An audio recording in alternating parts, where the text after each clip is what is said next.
നമസ്കാരം. ഞാൻ നിങ്ങളുടെ പ്രിയപ്പെട്ട കഥാകാരി ഡോക്ടർ ബീന.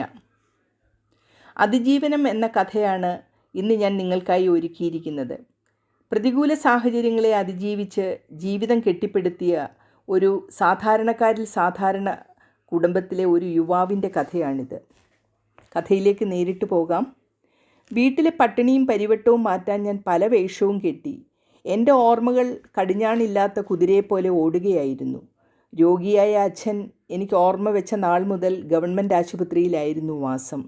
ശ്വാസം കിട്ടാതെ അച്ഛൻ ബുദ്ധിമുട്ടുന്നത് കാണുമ്പോൾ ആദ്യമൊക്കെ അച്ഛൻ മരിക്കാൻ പോവുകയാണെന്ന് കരുതി ഞാനും ചേച്ചിയും ഉറക്കെ നിലവിളിക്കുമായിരുന്നു. പക്ഷേ അമ്മ സംയമനം പാലിച്ച് അച്ഛൻ്റെ പുറം തടവുകയും ചൂടുവെള്ളം കൊടുക്കുകയും ഒക്കെ ചെയ്തുകൊണ്ടിരുന്ന രംഗം ഇപ്പോഴും ഞാൻ ഓർക്കുന്നു. അമ്മ ഞങ്ങളെ വളർത്താനായി വീട്ടുജോലിക്ക് പോവുകയാണ് പതിവ്. 4-5 വീടുകളിൽ പോയി പണിയെടുത്ത് അവർ കഴിക്കാൻ കൊടുക്കുന്നതും പൊതിഞ്ഞു കെട്ടി വീട്ടിൽ കൊണ്ടുവരും. ഞാനും ചേച്ചിയും അടുത്തുള്ള അംഗൻവാടിയിലും പിന്നെ ഗവൺമെൻറ് സ്കൂളിലുമൊക്കെയായി പഠിത്തം നിർത്താതെ കൊണ്ടുപോയി. മിക്കവാറും അമ്മ പകലത്തെ ജോലിയും കഴിഞ്ഞ് അച്ഛന് കൂട്ടുകിടക്കാൻ ആശുപത്രിയിൽ പോകും. ചേച്ചി വീട്ടിലെ പണിയെല്ലാം ചെറുപ്പം മുതൽ തന്നെ ചെയ്യാൻ തുടങ്ങിയിരുന്നു. അമ്മയുടെ കൂടെ അടുക്കളയിൽ ജോലികൾ തീർത്തിട്ടാണ് ചേച്ചി സ്കൂളിൽ പോകുന്നത്. ഞാൻ 6ാം ക്ലാസ്സിൽ പഠിക്കുമ്പോൾ മുതൽ രാവിലെ 4 മണിക്ക് തെക്കേലെ മണിമാമൻ്റെ കൂടെ ദിനപത്രം എടുക്കാൻ ട്രക്ക് വരുന്നതും നോക്കി ബസ് സ്റ്റാൻഡിലെ കടത്തിണ്ണയിൽ ഇരിപ്പുറപ്പിക്കും. രാവിലെയുള്ള തണുപ്പ് ബാധിക്കാതിരിക്കാൻ പഴയ കമ്പിളിപ്പുതപ്പും ചെവി മറയ്ക്കാൻ തുടങ്ങിയ തൊപ്പിയും എടുക്കാൻ മറക്കില്ല. പത്രം വന്നു കഴിഞ്ഞാൽ എണ്ണി തിട്ടപ്പെടുത്തി എൻ്റെ കെട്ടെടുത്ത് സൈക്കിളിൽ കെട്ടിവെക്കും. പിന്നെ മണിമാമനോട് യാത്ര പറഞ്ഞ് എനിക്കിടേണ്ട വീടുകളിൽ പത്രമിടാൻ തുടങ്ങും. നേരം പരപരാ വെളുക്കുമ്പോഴേക്കും പത്രമിട്ട് കഴിയും. പിന്നെ വീട്ടിലെത്തി കുളിച്ച് ക്ഷീണം മാറ്റും. അപ്പോഴേക്കും ചേച്ചി കാപ്പിയും കൊണ്ടുവരും. അത് കൂടി കുടിച്ചു കഴിയുമ്പോൾ ഞാൻ പഠിക്കാനിരിക്കും. സ്കൂളിൽ ചെയ്യാനുള്ള കാര്യങ്ങളും പഠിക്കാനുള്ളതും ഒക്കെ ചെയ്തു തീർത്ത് അടുക്കളയിൽ ചെല്ലും. അമ്മ അപ്പോൾ ഒരു പാത്രത്തിൽ ഉപ്പിട്ട പഴങ്കഞ്ഞിയും കുറച്ച് മോരും ഒരു പച്ചമുളകും കൂടി എടുത്തു വെക്കും.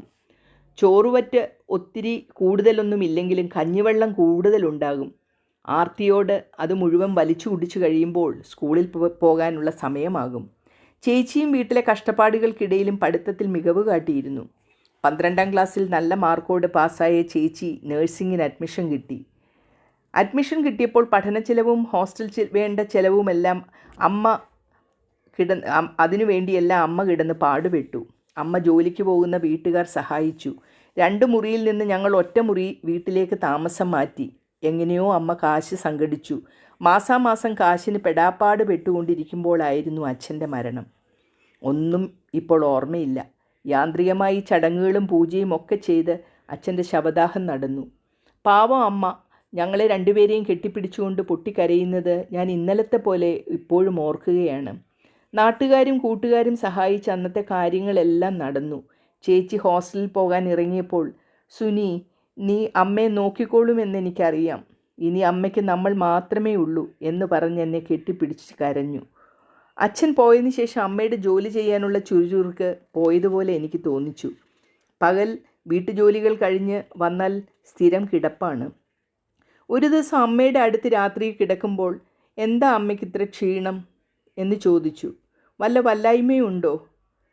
വയ്യാതെ കിടക്കുകയായിരുന്നെങ്കിലും അച്ഛനുള്ളപ്പോൾ മനസ്സിനൊരു വല്ലാത്ത ബലമായിരുന്നു എന്ന് അമ്മ വിതുമ്പിക്കൊണ്ട് കരഞ്ഞു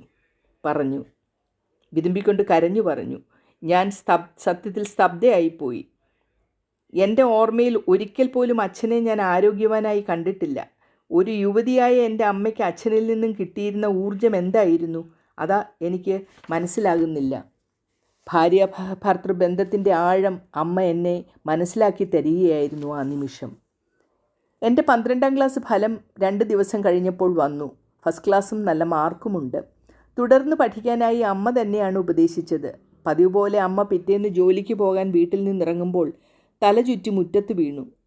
ഭാഗ്യത്തിന് നെറ്റിയിൽ കൈകാലുകളും ചെറിയ മുറിവുകളും ഒന്നും വന്നതല്ലാതെ മറ്റു വലിയ പ്രശ്നങ്ങളൊന്നും ഉണ്ടായില്ല. ഡോക്ടർ തന്ന മരുന്നുകൾ കഴിച്ച് കുറച്ച് ദിവസം വിശ്രമമെടുക്കാൻ ഉപദേശം കിട്ടി. അതോടെ ഞാൻ സ്വയം പലതും തീരുമാനിച്ചു. അമ്മയുടെ കഠിനാധ്വാനം ഇനി തുടരാൻ ഞാൻ അനുവദിക്കില്ല. തൽക്കാലം തുടർ പഠനം വേണ്ടെന്ന് വെച്ചു. ജോലി ചെയ്തുകൊണ്ടിരുന്ന സ്ഥലത്തു നിന്ന് കൂടുതൽ പത്രത്തിൻ്റെ കെട്ടുകൾ വാങ്ങി.